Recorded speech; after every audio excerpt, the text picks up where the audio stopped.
Bom, pessoal, a gente está aqui para fazer uma consulta com vocês que estão em casa acompanhando pelo site e a gente vai falar sobre emagrecer comendo.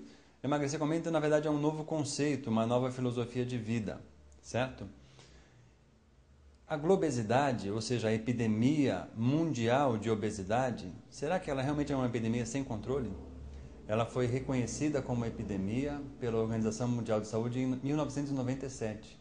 A gente sabe hoje que 45% das mulheres e 35% dos homens estão tentando controlar o peso. E não é somente uma questão de estética, é uma questão de saúde e é importantíssimo que a gente entenda isso. Livros de dieta estão entre os 50 mais vendidos de toda a história da humanidade. Por quê? Porque o ser humano ele quer ser saudável, ele quer parecer bem, ele quer estar bem.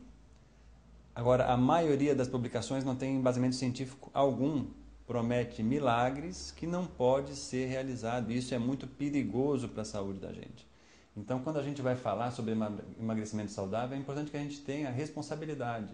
O nosso método ele foi feito em cima de uma extensa revisão bibliográfica, revisão científica de artigos publicados, que começou em 1896, o primeiro artigo que eu revisei, e veio até 2010.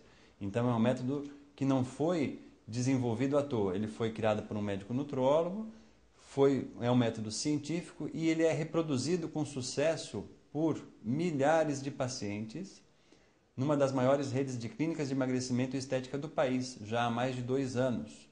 Ele já proporcionou para essas pessoas a oportunidade única de emagrecimento definitivo e saudável sem a necessidade de medicamentos, que é o mais importante. O medicamento ele pode e deve ser utilizado em casos específicos, mas não como normalmente é utilizado, para todo mundo uma fórmula milagrosa. A metodologia ela é extremamente simples e efetiva. Vocês vão ver que nós temos dezenas, centenas de casos para mostrar com uma resolução impressionante, com redução do peso corporal em pouco tempo, da porcentagem de gordura corporal, da ansiedade, com remissão de diabetes, de hipertensão, e ela pode ser aplicada na sua casa, pois não tem uma necessidade de supervisão profissional no dia a dia. Por quê? Porque se trata de uma alimentação fisiológica, uma alimentação que o teu corpo está acostumado a fazer. São alimentos naturais que a gente vai preparar de uma forma especial para ficar com uma melhor apresentação, um melhor sabor, parecido com aquilo que você gosta. Conceitos importantes para a gente entender como é que é possível emagrecer comendo. Primeiro, insulina é o hormônio que engorda. Então, engordar ou emagrecer ocorre a nível celular, lá na célula, no hepatócito, na célula do fígado e no adipócito. E depende principalmente dos nossos níveis de insulina e não somente das calorias, como sempre é falado. Os níveis de insulina, eles aumentam de forma diretamente proporcional aos níveis de glicose sanguínea. Os alimentos industrializados costumam conter farinhas refinadas, amido em excesso e outros açúcares. Por quê? Porque é o que dá aquele sabor que a gente está acostumado, da crocância, da aparência do alimento e gera vício. Bom, vício por quê? Porque quando eles elevam muito a nossa glicemia, disparam também de forma excessiva a nossa insulina, de forma não natural, suprafisiológica. Cada vez que a sua glicose passa de 100 mg por decilitro, e não é aquela glicose que a gente mede em jejum, não, no laboratório. Eu vou mostrar daqui a pouco um gráfico que mostra um filme de quem se alimenta corretamente e de quem se alimenta de forma não corretamente, como a gente está acostumado com os alimentos industrializados. A glicose acima de 100 ocorre o disparo insulínico excessivo e veja bem, quanto maior e mais rápida for a elevação na sua glicemia, maior será a resposta insulínica. E quanto mais insulina você produz, mais forma gordura pelo hepatócito que é acumulada lá no adipócito. Ainda sobre a insulina, os altos níveis de insulina costumam desencadear uma condição clínica conhecida como resistência insulínica. Ou seja, o seu organismo passa a produzir tanta insulina que ele tem que dar uma freada nos receptores de insulina. Ele começa a diminuir a efetividade desses receptores que estão na célula, porque senão você faz uma variação ainda mais brusca, faria uma variação ainda mais brusca na sua glicemia. Isso é prejudicial à vida. Só que essa resistência insulínica ela vai causar outras doenças e vai fazer com que você produza ainda mais insulina. Veja bem, quanto maior for a resistência insulínica, maior a produção de insulina pelo organismo. Mais grave disso tudo é que a resistência insulínica ela é causadora direta de várias doenças, como diabetes mellitus do tipo 2, hipertensão arterial sistêmica, elevação do colesterol, dos triglicerídeos, infarto agudo do miocárdio, AVC ou derrame, Alzheimer, vários tipos de câncer. E os altos e baixos dos nossos níveis de glicose, além de viciarem, eles desencadeiam alterações hormonais que geram muita ansiedade e muita compulsão alimentar. Então a pessoa ela não sabe por que ela é viciada em tal alimento, por que ela depende de um pãozinho, por que ela depende de um macarrão, por que ela depende de um doce, um chocolate após o almoço ou no meio da tarde, um bolinho. Então, continuando a falar sobre a insulina, é muito importante que a gente entenda esse gráfico que eu vou explicar agora. Esse gráfico, de forma resumida, mostra tudo o que a gente precisa saber. Vamos lá. A insulina é o hormônio que engorda, isso a gente já viu. E aqui a gente vai entender como é que ela é produzida de forma excessiva ou não no nosso organismo. A gente tem aí a variação glicêmica 30, 60, 90 e 120 minutos após a ingestão de pão. Mas nós temos 3 pães diferentes. Pão light, pão de grãos, que é aquele pão mais rústico, e um pão especial, feito com uma receita de baixo estímulo insulínico. Então vamos lá, vamos ver primeiro o gráfico vermelho. Em jejum, você repara que as 3 glicemias estão parecidas. Ou seja, em jejum a pessoa está ali 80, 90 com mel saudável, a sua glicose sanguínea. Após a ingestão do pão light, que é aquele que teoricamente é sem açúcar, tem pouca caloria, ele faz uma elevação brutal na sua glicemia que perdura aí por praticamente 2 horas, 2 horas e meia. Ou seja, ele passa essas próximas 2 horas com os níveis de insulina elevados e formando gordura. Quando ele consome um pão de grãos, a elevação ela já é menor, mas também é considerável. Por quê? Porque os grãos eles são íntegros, eles são integrais. A absorção desses nutrientes é mais lenta pelo organismo. Agora, repara no gráfico verde, que é o que a gente tenta ensinar e mostrar para as pessoas. A variação glicêmica quase não ocorre. Em nenhum momento a glicose desse paciente passou de 100 mg por decilitro.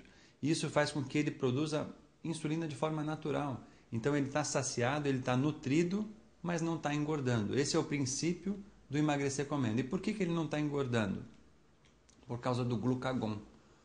Na verdade, ele pode estar até emagrecendo. O glucagon é o hormônio que emagrece. Vamos entender sobre o glucagon.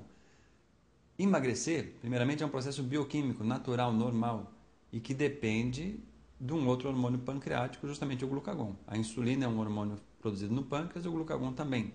Só que o glucagon só pode ser produzido quando a gente tem baixos níveis de insulina circulante. Quem que faz a gente produzir o glucagon? O jejum e dietas hipocalóricas fazem? Fazem. Estimulam o glucagon, promovendo a queima de gordura, mas normalmente ficar sem comer ou comer pouco promove também perda de massa magra. A gente já vai entender depois o porquê.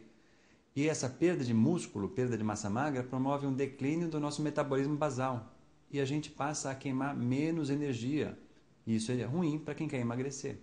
Assim, dietas hipocalóricas, dietas de pouca caloria, além de não evitarem os altos e baixos da glicose e, portanto, da insulina, deixam o paciente mais ansioso e constantemente faminto e pensando em comida. Basta você dizer para o paciente, não come, ou come pouco, ou não come tal coisa, que ele vai ficar pensando em comer e vai arrumar um jeito de comer. As dietas hipocalóricas são, portanto, muito difíceis de serem seguidas, a longo prazo pelo menos. São também pouco saudáveis e por isso apresentam um grande índice de falha. Já emagrecer comendo coloca o glucagon a seu favor. Por quê? Se você escolher o que vai comer, você vai manter a sua glicemia estável entre 80 e 100 mg por decilitro, e isso também favorece a secreção do glucagon. E o glucagon estando circulando, você vai usar a gordura como substrato, como fonte energética para o seu organismo, principalmente para os seus músculos. Manter a sua glicemia estável através do consumo dos alimentos corretos vai promover ainda um aporte correto de nutrientes, que são vitais para o seu organismo. A gente tem que lembrar que a gente come não só porque é gostoso, não só porque a gente busca um prazer, um sabor. A natureza nos fez gostar tanto de comer porque a gente precisa levar nutrientes para as nossas células. Então, se a gente está alimentado corretamente, a gente vai ter saciedade e tranquilidade. E se a nossa glicemia está estável, a gente vai ter como resultado queima de gordura. É um processo bioquímico que tem que estudar um pouquinho de fisiologia bioquímica para poder entender em profundidade. A queima de gordura pode ser constante e contínua ao longo de quase todo o dia. E isso ocorre com uma abundância de nutrientes. A queima de gordura pode ser constante e contínua ao longo de quase todo o dia. E isso ocorre com uma abundância de nutrientes. Os nutrientes estão circulando, isso mantém o seu metabolismo elevado e ainda preserva a sua massa magra. Você vai ter, por exemplo, aminoácidos circulando que vão preservar os seus músculos. Vai ter um nível de glicose estabilizado. Aqui então é outro gráfico muito importante, porque os alimentos formam refeições, e as refeições podem provocar grandes, médias ou pequenas alterações no nível de glicemia. Então aqui ao longo de um dia inteiro, a pessoa acordou de manhã e seguiu se alimentando até de noite, a gente tem 3 situações distintas. Quem está acostumado a comer o que tem na padaria, o que está no mercado, é um pãozinho, é leite, é açúcar, é geleia, vai ter um comportamento, arroz, batata, macarrão, farinha, vai ter um comportamento como essa pessoa de vermelho, ali o gráfico do vermelho. Isso é ruim? Depende. Se ela tem uma atividade física intensa, não é tão ruim. Agora, como a maioria dos pacientes hoje, das pessoas são sedentárias, isso torna-se bastante ruim. Por quê? Causa aquela história da resistência insulínica, uma produção excessiva de insulina, a pessoa começa a engordar e tem muita dificuldade para emagrecer, além de todas aquelas doenças que a gente já comentou. Aí a pessoa resolve fazer dieta, resolve comer pouco, aí fica como o do azul. Ele já está comendo pouco, ele já está sentindo fome e ele já está pensando em comida. E ainda ele come, por exemplo, um pão light, um pão integral, desses pseudo-integral, que na verdade não são, e eleva a sua glicemia até um patamar que faz um disparo insulínico. Esse disparo insulínico faz com que, logo depois, aqui ó, perto da 1 hora, a glicose dele desapareça do seu sangue. E essa queda da glicose faz com que o cérebro perceba isso e sinta-se ameaçado. Ele percebe que ele vai ficar sem o principal combustível dele. Então o nosso cérebro comanda a secreção de hormônios poderosos que vão elevar a glicemia, a adrenalina e o cortisol. Só que isso deixa o paciente, além de muito tenso, que são hormônios do estresse, fazem com que ele perca massa muscular. Porque a proteína do músculo, a proteína da pele, ela é transformada em glicose muito mais facilmente do que a gordura corporal. Então, cada vez que ele faz uma queda vertiginosa dessa na sua glicemia, na sua glicose sanguínea, ele fica ansioso, ele tem fome, ele tem vontade de atacar o primeiro alimento que passa na frente dele e ainda perde músculo. Já quem está fazendo refeição ao longo do dia de baixo estímulo insulínico, mantém, como eu falei anteriormente, os nutrientes em alta, a saciedade e o glucagon, que é quem, afinal de contas, queima gordura, sendo produzido ao longo do dia. O camarada de azul produz o glucagon por algumas horas, sempre que a glicose dele está abaixo de 100. O de